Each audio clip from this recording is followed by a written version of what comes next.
Médina Cheikh TV, notre chaîne de lumière. Médina Cheikh TV, notre chaîne de. ndax acte boo xam ne tariqa bi daf ko balaame boo ko defee sa wasifa dafay yàq waaye am na acte yoo xam ni du yàq wasifa waaye dafay wàññi leeru wasifa ba bu waroon dugg ci sa rox di 100% buy dugg peut-être xëy na 20% rek lay duggee acte bi ci jiitu mooy nga ñëw ci malaanu wasifa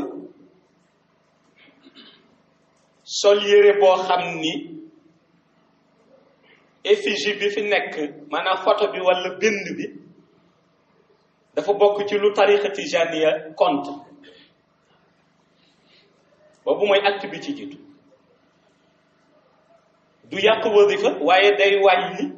lumière ba nga waroon enregistrer ci wasifa bi mooy nga sol yére boo xam ni photo bi ci nekk walla bind bi ci nekk dafa nekk bind boo xam ni tariqa tijaniya daf ko compte maanaam yére bi am photo koo xam ni nekkul ci islam walla bu nekkee ci islam it bëggul tariqa tijaniya walla yére bi am bind boo xam ni ña ko créé duñu ay jullit te bind bi soo ci d'accord rek ŋàññi diine ji walla nga ŋàññi tariqa bi loolu lumière bi ruuxu jëmm ji ko sol war a enregistrer bu doon 100% dañu koy wàññi def ko 20% te foofu la Mawlaay Cheikh Ahmed Tijani Chérif basé wu ba ñu sopp yére bu weex nga indi ko ci malaanu wasifa ndax bu ñu ne yére bu weex bi dong taxul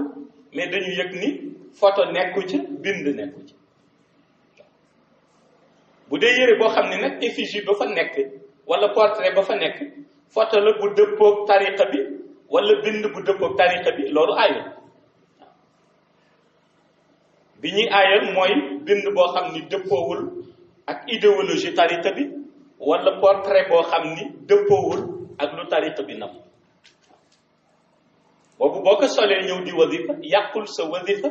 waaye day wàññi lumière bi nga xam ni moom la sa rox waroon enregistré. Médina Cheikh TV, bërëbu leer bërëbu Cheikh Tidiane Chérif mi nu jox Seydi Mouhamed El Cheikh sang bi di fi jàngale di fi seddale leer yi moom Mawlaaya Seydi Mouhamed El Cheikh sunu yaakaar tànn naa tey Médina Cheikh TV bërëbu leer bërëbu Cheikh Tidiane Chérif